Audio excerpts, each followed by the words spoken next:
ভারতবর্ষে যত এমপি আছেন তাদের মধ্যে একজন অনন্য হচ্ছে শ্রীরামপুর কনস্টিটিউশনের কল্যাণ বন্দ্যোপাধ্যায় এক নাম।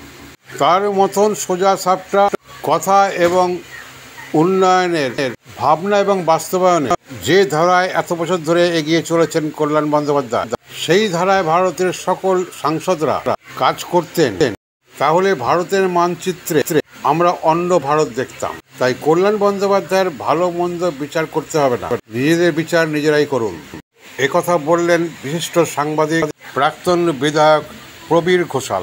উল্লেখ্য, কোন্নগরে মাতৃসদন এবং শিশু মঙ্গল হাসপাতালে চক্ষু বিভাগ উদ্বোধনে উদ্বোধক কল্যাণ বন্দ্যোপাধ্যায়ের উপস্থিতি শুধু এই প্রথম নয়, মাতৃসদন জুড়ে যা কিছু ফলক বা উন্নয়নের দৃষ্টান্ত তা সবই কিন্তু এই শ্রীরামপুরের এমপি কল্যাণ বন্দ্যোপাধ্যায় এবং এর পেছনে উদ্যোক্তা কোন্নগর পৌরসভার পৌরপ্রধান স্বপন ঘোষের ঐকান্তিক। 20 লক্ষ টাকা দিয়েছেন ফিগো মেশিন, চোখের সমস্যা এবং তার সমাধান করতে আমরা সব জায়গায় মাথা ঘুরে বেড়াই, কিন্তু আজকে কোন্নগরের মানুষের কাছে সেই জায়গাটা একটা স্থায়ী সমাধান হলো। কিন্তু ওপরে যখন আমরা গিয়েছিলাম দেখলাম ওপরে ডায়ালিসিস সেন্টার যা কিছু হয়েছে এই হাসপাতালে তার সিংহভাগ দেয়ালে নাম লেখা রয়েছে কল্যাণ বন্দ্যোপাধ্যায়।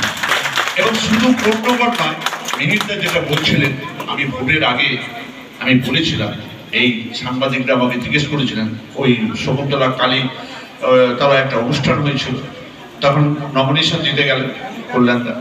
তা আমি বললাম যে কল্যাণদার ভালো মন্দ বিচার করতে হবে না, ভারতবর্ষে যারা এমপি তারা যদি কল্যাণদার মতো শুধু নিজের কেন্দ্রের জনকল্যাণের জন্য সচেষ্ট থাকেন, তাহলে ভারতবর্ষ রূপটাই পাল্টে যাবে। তা আমরা দেখেছি, এটা কথার কথা নয়, প্রায় প্রত্যেক শনি রবিবার কল্যাণদা কোনো না কোনো নিজের কনস্টিটিউয়েন্সিতে জনকল্যাণমূলক কাজেতে উপস্থিত থাকে। আমি কল্যাণদাকে সামনে পেয়ে কথা বলছি আমি মনে করছি না, আমি জানি যে যেটা বলছি এখানে যারা উপস্থিত আছে সেটা সকলের বাস্তব অভিজ্ঞতা এবং উপলব্ধি। এইটুকু বলে কল্যাণদা আর একটা বড় জায়গায় যাবেন, আপনারা জানেন পূর্ণম সাহু ফিরে এসছেন এবং সেখানে কল্যাণদার অশেষ অবদান রয়েছে যে হায়ার লেভেলে গিয়ে কথা বলা। মমতা ব্যানার্জি মুখ্যমন্ত্রী তিনি বলেছিলেন যে ওটা কল্যাণকে আমি দায়িত্ব দিয়েছি, কল্যাণ দেখছে, এবং সেখানে একটা বড় সাফল্য আমাদের এসছে এবং সেই তার বাড়িতে কল্যাণদা যাবেন। সময় কল্যাণদা সময় ধরে চলা মানুষ, এখানে 10 মিনিট 15 মিনিট একটু লেট হয়ে গেছে, সেই জন্য কল্যাণদাকে তাড়াতাড়ি ছেড়ে দিতে হবে। সকলে ভালো থাকবেন এবং কল্যাণদার আশীর্বাদ আগামী দিনেও কোন্নগর এরকম ভাবে পাবে আমি আশা রেখে নমস্কার।